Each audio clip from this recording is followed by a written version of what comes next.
So, for today's video mga kananay, pupunta nga pala kami ni Kulit sa barangay. So, may medical mission, pero yung gagawing medical mission nila is sa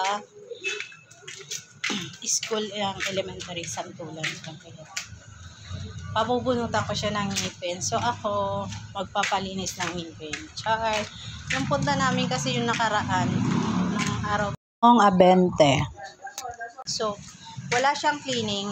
Ano lang siya, guys. Bunot lang. Pumunta ako, walang cleaning. Di umuwi na ako. So, ngayon, meron ata. Ata lang, char. So, tara, punta na tayo. Kasi 8 to 12 lang to, guys. Tara, see you there.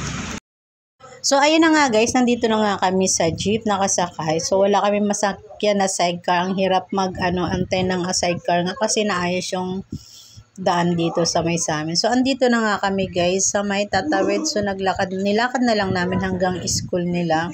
So, ayan, patawid na nga kami ng kalsada. So, ayan na, guys.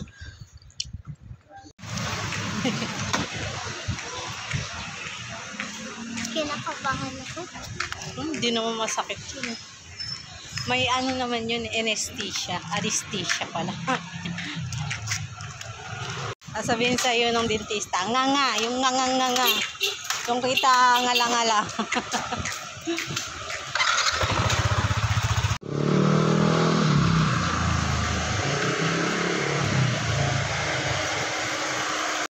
So, ayan, nandito na nga kami, guys, sa school. So, ayan, medyo marami ng tao. So, ayan, pumila na nga rin kami, guys. So, andyan, pagdating ko dyan, guys, napag-alaman ko nga pala, wala rin palang cleaning. Bunot lang at walang cleaning. So, ayan, andyan na nga kami sa unahan, guys. Bali, ini-interview na nga pala ako, guys. So, ayan, nakapila na kami doon sa next step. Ayan nga, kinuha na yung kanyang timbang.